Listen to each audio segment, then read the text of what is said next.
Assalamualaikum warahmatullahi wabarakatuh. Alhamdulillah wassalatu wassalamu ala rasulillah Nabiyyina Muhammadin wa ala alihi wa sahbihi ajma'in, amma ba'du. Baik teman-teman sekalian, insyaallah di kesempatan kali ini kita akan melanjutkan kembali pembahasan dari kitab At-Tajwidul Musawwar karya Fadilatul Syekh Dr. Aiman Rusdi Suwaid. Ya, sekarang kita akan bahas bagian yang kedua adalah sifatun tazyiniyatun tahsiniyatun. Ya, sifat penghias dan pelengkap. Ya, tazyiniyah dengan tahsiniyah itu maknanya sama. Ya, sifat yang berfungsi untuk menghiasi atau memperindah sebuah huruf. Contohnya apa? Katarqiqir ra'il maftuhati wal madmumati. Ya, seperti menipiskan ya huruf ra yang fathah dan yang dhammah. Ya. Nah, harusnya kan tebal. Huruf ra yang berharokat fathah, huruf ra yang berharokat dhammah harusnya dibaca tebal. Nah, sekarang kalau ditipiskan bagaimana? Ya, contohnya Ar-Rahmanir Rahim, ya dibaca Ar-Rahmanir Rahim, ya. Maka tebal yang ada pada huruf ra ini adalah sifat tazyiniyah, ya. Sifat tazyiniyah tahsiniyah. Yang seandainya tebalnya ini diganti jadi tipis, misalnya dibuang diganti jadi tipis, maka ini tetap tidak mengeluarkan huruf ra dari eksistensinya. Ya, kalau misalnya saya baca Ar-Rahmanir Rahim dengan Ar-Rahmanir Rahim kan tetap huruf ra. Cuma huruf ra-nya menjadi tidak sempurna, ya. Kenapa? Karena harusnya huruf ra ketika berharokat fathah itu dibaca tebal. Nah, ini contohnya. Kemudian di sini dijelaskan wa adami tabyinil hamsi wa tafasyi, ya. Dan juga tidak memperjelas hams dan juga tafasyi. Hams itu aliran nafas, tafasyi itu suara desis yang menyebar di bagian dalam mulut. Itu juga sifat tazyiniyah, ya, sifat tazyiniyah. Ya, misalnya ketika seorang membaca Bismillahirrahmanirrahim, ya, hamsnya itu tidak terlalu dimunculkan. Bismillah, Bismillah, atau huruf fa, ya. Wa min syarrin naffatsati fil 'uqad, harusnya dibaca naffa, dia dibaca naffatsati fil 'uqad. Kalau dilihat dari sisi makhraj, ini udah dapat makhraj huruf fa, ya. Tapi kalau dilihat sifat, hamsnya tidak ditunaikan, ya. Apakah mengeluarkan dari huruf fa? Tetap huruf fa, ya, tidak keluar. Begitu juga sifat tafasyi, ya. Tafasyi pada huruf shin, ya. Misalnya ketika seorang membaca ta'awud, a'udzu billahi minasy, ini menyebar desisnya di bagian dalam mulut, ini namanya tafasyi. A'udzu billahi minasyaitonir rajim. Kalau tafasyinya dibuang, a'udzu billahi minasyaitonir rajim, apakah keluar dari huruf shin? Ya, tetap huruf shin, ya. Nah, ini yang disebut dengan sifat tazyiniyah. Seandainya tafasyi ini dibuang, dia tetap tidak mengeluarkan huruf shin dari eksistensinya, ya. Kemudian di sini dijelaskan kembali wa adami tatwili zamanil harfir rikhwi as-sakini muqaranatan bisyadid. Dan tidak memanjangkan durasi huruf yang memiliki sifat rakhawah yang dalam kondisi sukun, ya, malah dijadikan dia seperti huruf syadid, huruf syiddah, ya. Ya, seperti huruf syiddah. Contoh, misalnya ketika seorang membaca Bismillahirrahmanirrahim, di sini kan ada huruf sin. Huruf sin memiliki sifat rakhawah, ya. Ketika rakhawahnya ini dibuang, ya, rakhawah ini kan mengalir suara, jadi durasinya agak lebih lama daripada huruf yang memiliki sifat syiddah misalnya, ya, durasinya lebih lama. Jadi kalau misalnya dibaca basmalah itu seperti ini, Bismillah, bis, sinnya dialirkan, suaranya dialirkan. Nah, seandainya ada orang tidak mengalirkan, ya, huruf sin ini, misalnya dibaca seperti ini, Bismillahirrahmanirrahim. Bismillah, harusnya kan Bismillah, Bismillah, harus dialirkan. Itu yang benar, ya, karena huruf sin memiliki sifat rakhawah. Nah, ini ada mutatwil, tidak dipanjangkan. Durasinya itu tidak dipanjangkan. Malah seperti huruf syiddah. Huruf syiddah itu huruf yang tidak mengalir suaranya.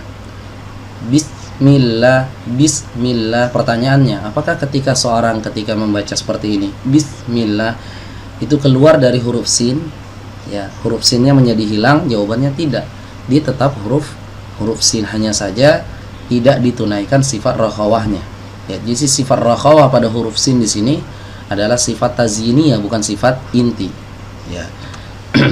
Wa kulli mastalaha alaihi ulama'u bismil lahnil khafi. Ya. Dan semua yang diistilahkan oleh para ulama, yang dimaksudkan oleh para ulama dengan nama lahan khafi, lahan samar, ya, kesalahan yang samar yang sudah dijelaskan di video sebelumnya. Sebelumnya kita jelaskan tentang lahan, ya. Lahan ada dua, lahan khafi dan lahan jali. Nah, lahan khafi ini adalah lahan yang biasanya terjadi pada sifat tazyiniyah ini, ya, kesalahan yang samar, ya. Nah, bagaimana, ya, apakah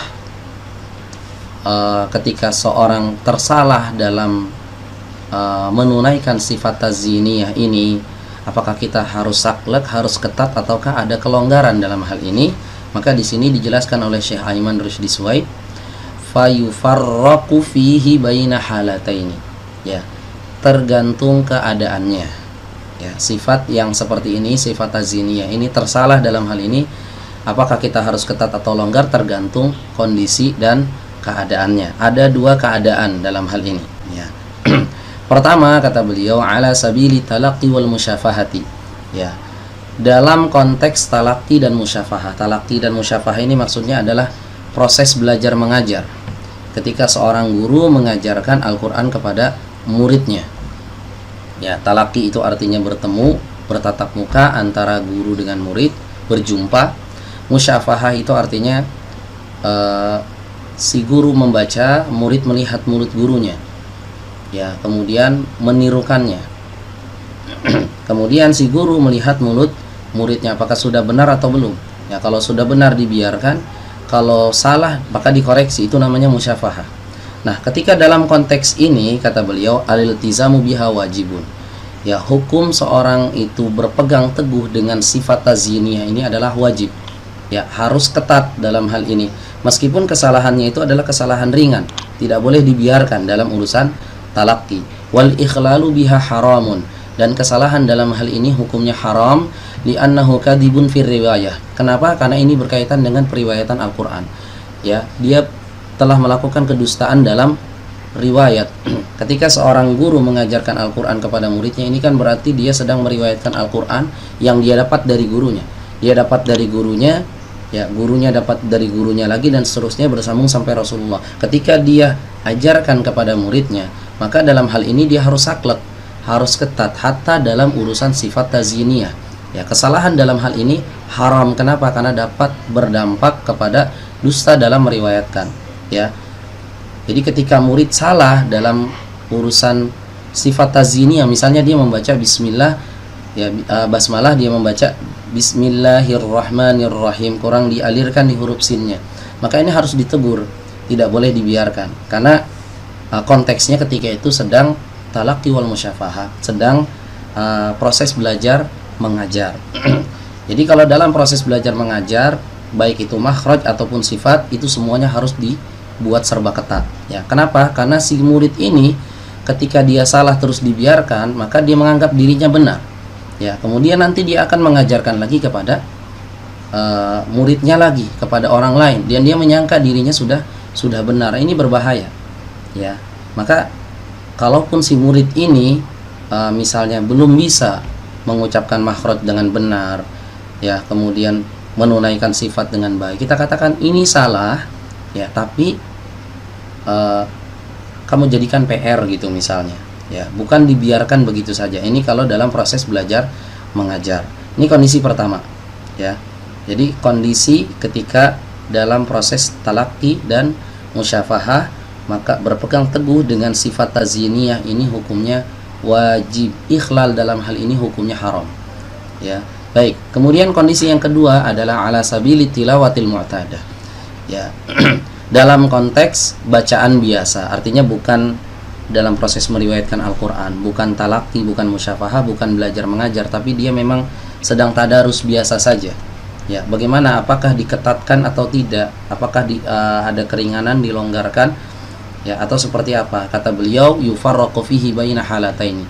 Dibagi lagi, dirinci lagi menjadi dua kondisi, tergantung siapa yang melakukannya. ya, tergantung siapa yang melakukannya. Nah, di sini dijelaskan ada dua kondisi. Yang pertama adalah min syakhsin mutqinin alimin bil ahkam, ya, dari kesalahan ini muncul dari seorang yang sudah mutqin bacaannya dan juga dia sudah alim, sudah mengetahui tentang hukum-hukum tajwid, ya. Maka ketika seorang yang sudah mutqin, sudah bagus bacaannya ini salah dalam hal sifat taziniyah, maka hukumnya adalah ma'ibun fi haqqihi, maka dia tercela, ya, aib untuk dirinya. Bagaimana bisa seorang mutqin, seorang alim, ya, masih baca Al-Qur'annya masih salah gitu dalam urusan sifat taziniyah, ya. Nah, ini kondisi pertama, yaitu ketika kesalahan dalam sifat taziniyah ini terjadi pada seorang yang mutqin, seorang yang sudah bagus bacaannya, ya. Maka nggak boleh, ya, ketika itu seorang yang sudah bagus bacaannya itu meremehkan, ya, sifatul huruf, meskipun sifat ini kadarnya itu tidak seperti sifat inti, tapi sifat taziniyah. Nah, kemudian yang kedua adalah min amatil muslimin, dari kaum muslimin yang awam, bukan seorang mutqin, bukan seorang alim, tapi dia awam, ya. Maka kata Syekh Aiman di sini, hukumnya adalah tarakal akmala wala syai'a alaihi, maka orang tersebut telah meninggalkan sesuatu yang lebih utama, yang lebih sempurna, dan dia tidak dicela, ya, tidak masalah, tidak dicela gitu, ya. Karena dia awam, ya, kewajiban dia adalah belajar, ya. Nah, kemudian di sini beliau ringkas, ya. Jadi hukum seorang itu berpegang teguh, berkomitmen dengan tajwid ini ada perinciannya, ya. Kata beliau yang pertama di sini, ini ringkasannya, ya, teman-teman, ya. Pertama dalam urusan makhraj, ya, makharijul huruf, ya, dalam urusan makharijul huruf, al-iltizamu biha wajibun wal ikhlalu biha haramun mutlaqan, ya. Berpegang teguh dengan makharijul huruf hukumnya wajib, salah dalam hal ini hukumnya haram secara mutlak, ya. Jadi untuk urusan makhraj, ya, seorang itu harus saklek, harus ketat, ya, urusan makhraj, ya. Kemudian urusan sifatul huruf dirinci, ya. Kalau sifatnya adalah sifat inti, sifatun taghyiruha yukhrijul harfa an hayyizihi, ya, sifat yang kalau diubah maka akan mengeluarkan huruf tersebut dari eksistensinya, maka hukumnya sama seperti makhraj, ya. Al-iltizamu biha wajibun, berpegang teguh dengannya hukumnya wajib, wal ikhlalu biha haramun mutlaqan, dan salah dalam hal ini hukumnya haram secara mutlak, ya. Seperti tadi dijelaskan sifat isti'la pada huruf shad misalnya, kalau dihilangkan maka berubah jadi huruf sin, ya. Nah, seperti ini hukumnya sama seperti makhraj, ya. Nggak ada toleransi lah intinya dalam hal ini, ya. Oke, kemudian kalau sifatnya ini adalah sifat taziniyah, sifat tahsiniyah, sifat pelengkap, penghias, yang fungsinya itu untuk memperindah saja, ya, yang kalau seandainya dia dibuang tidak mengeluarkan huruf tersebut dari eksistensinya. Sin tetap sin, sad tetap sad, ra tetap ra, ya, cuma tidak sempurna saja, ya. Bagaimana ketika seorang melakukan kesalahan dalam hal ini? Yufarraqu fiha baina halatain, ya, dilihat kondisinya. Ada dua kondisi.